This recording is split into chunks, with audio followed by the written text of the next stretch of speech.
வணக்கம் மக்களே. நம்ம டெய்லி மெடிசன் எடுக்கும்பொழுது ஒரு இன்ட்ரெஸ்டிங் சயின்ஸ் நடக்குது. டாக்டர் சொன்ன மாதிரி ரெகுலராக டேப்லெட் எடுத்தால் மெடிசன் பாடியில் எப்படி ஒர்க் பண்ணுது, அது எப்படி ஒரு லெவலுக்கு வந்து ஸ்டாப் ஆகுது அப்படின்றத பற்றி இன்றைக்கி ஒரு சிம்பிள் ஸ்டோரி மூலமாக புரிஞ்சுக்கலாம். உங்களுக்கு இந்த கான்செப்ட் பிடிச்சிருந்ததுன்னா லைக் பண்ணுங்கள், ஸோ தட் இந்த மெசேஜ் எல்லாருக்குமே போய் சென்றடையும்.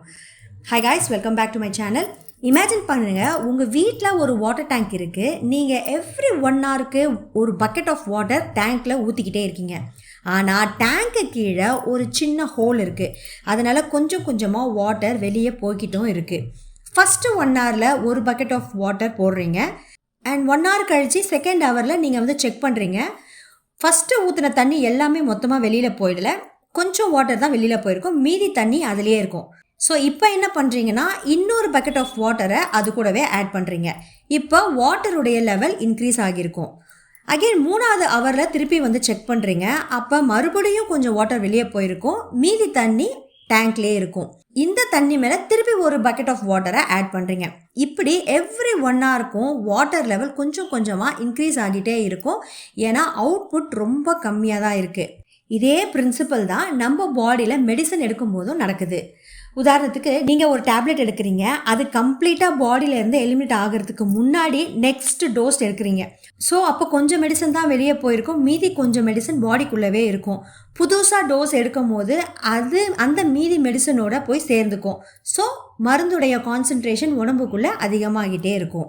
மெடிசனுடைய கான்சன்ட்ரேஷன் எப்போவுமே இன்க்ரீஸ் ஆகிக்கிட்டே இருக்குமான்ற ஒரு டவுட் இருக்கும். ஆனால் அதுக்கு பதில் இல்லை. ஏன்னா ஒரு ஸ்டேஜுக்கு அப்புறம் பாடி எலிமினேட் பண்ணுற மெடிசனுடைய அளவும் நம்ம உள்ளுக்கு எடுக்கிற மெடிசனுடைய அளவும் ஈக்குவல் ஆகிடும். இதை தான் ஸ்டெடி ஸ்டேட்னு சொல்லுவாங்க, ஆர் பிளாட்யூஸ் பிரின்சிபல்னு சொல்லுவாங்க. திருப்பி வாட்டர் டேங்க் எக்ஸாம்பிளுக்கே வரலாம். வாட்டர் டேங்க்கில் ஒரு பக்கெட் தண்ணீர் ஊற்றும் போது அதே அளவு தண்ணி அந்த ஓட்டை வழியாக வெளியில் போயிடுச்சுன்னா இதை தான் ஸ்டெடி ஸ்டேட்டுன்னு சொல்லுவாங்க. புரியுதுங்களா? இப்படி தான் மெடிசனும் வேலை செய்யும். பெரும்பாலான மருந்துங்க ஸ்டெடி ஸ்டேட்டை ரீச் பண்ணுறதுக்கு அப்ராக்சிமேட்டாக 4 to 5 ஹாஃப் லைஃப்ஸ் எடுத்துக்கும். ஒரு மருந்துடைய ஹாஃப் லைஃப் வந்து 6 மணி நேரம்னா 6 × 5 30 ஹவர் இல்லையா?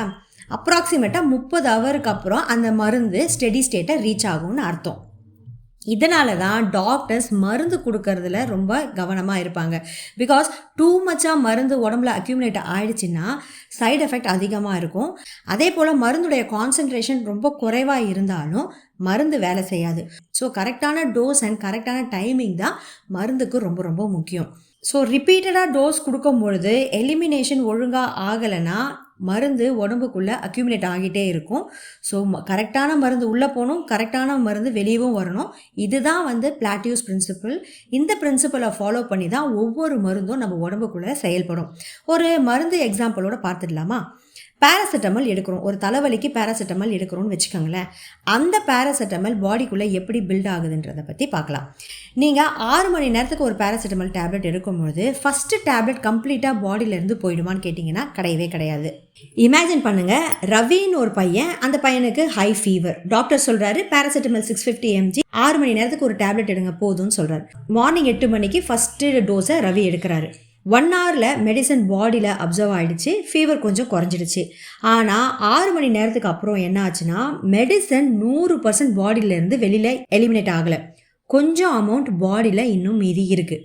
ஸோ 2 மணிக்கு அகெயின் செகண்ட் டோஸு ரவி எடுக்கிறாரு. இப்போ என்ன நடக்குதுன்னா புது டேப்லெட் மட்டும் இல்லை, ப்ரீவியஸாக எடுத்த மருந்து மீதி இருக்கும் இல்லையா, அந்த மருந்து கூட இந்த புது மருந்து போய் சேர்ந்துக்கும். ஸோ பிளட்டில் மெடிசன் கான்சன்ட்ரேஷன் இப்போ அதிகமாக இருக்கும்.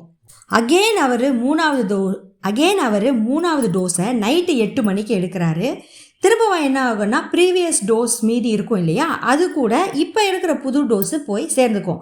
ஸோ மருந்துடைய கான்சன்ட்ரேஷன் இன்னமும் அதிகமாகிடுச்சு, ஃபீவரும் அவருக்கு கம்ப்ளீட்டாக குறைஞ்சிருச்சு. அப்போ மெடிசன் கான்சன்ட்ரேஷன் எப்போவுமே இன்க்ரீஸ் ஆகிட்டே இருக்குமான்னு கேட்டிங்கன்னா கிடையாது. ஏன்னா உடம்பும் மெடிசனை கண்டினியூஸாக ரிமூவ் பண்ணிக்கிட்டே தான் இருக்கும். ஒரு ஸ்டேஜுக்கு அப்புறம் பாடி ரிமூவ் பண்ணுற மெடிசனுடைய அளவும் நம்ம உள்ளுக்கு எடுக்கிற மெடிசனுடைய அளவும் ஒன்றாயிடும், தட் இஸ் ஈக்குவல் ஆகிடும். இதை தான் ஸ்டெடி ஸ்டேட்டுன்னு சொல்லுவோம். இந்த கான்செப்ட் தான் டாக்டர்ஸ் தெரிஞ்சு வச்சுருப்பாங்க. பிகாஸ் மோஸ்ட் மெடிசன் வந்து இந்த ஸ்டெடி ஸ்டேட்டை ரீச் பண்ணுறதுக்கு 4 to 5 ஹாஃப் லைஃப்ஸ் வந்து தேவைப்படும் அப்படின்றது. ஸோ ஒவ்வொரு ட்ரக்குக்குமே ஒவ்வொரு விதமான ஹாஃப் லைஃப் இருக்கும். ஸோ ஸ்டெடி ஸ்டேட்டும் டிஃபர் ஆகும். அதனால தான் சில மருந்துகள் வந்து எஃபெக்டை உடனடியாக காட்டாமல் கொஞ்சம் டைம் எடுத்துக்கும் எஃபெக்டை காட்டுறதுக்கு. ஸோ சுகர் டேப்லெட்டுக்கு அதோடைய ஹாஃப் லைஃப் வந்து டிஃப்ரெண்ட்டாக இருக்கலாம், ப்ரெஷர் டேப்லெட்டுக்கு அதோடைய ஹாஃப் லைஃப் டிஃப்ரெண்ட்டாக இருக்கலாம். ஸோ இந்த மாதிரி ஒவ்வொரு விதமான மருந்துகளுக்கும் அதோடைய ஹாஃப் லைஃப்ஸை பொறுத்து தான் மருந்து வேலை செய்யும். ஒவ்வொரு மருந்துக்குமே அதோட ஹாஃப் லைஃப்ஸ் டிஃப்ரெண்ட்டாக இருக்கும்.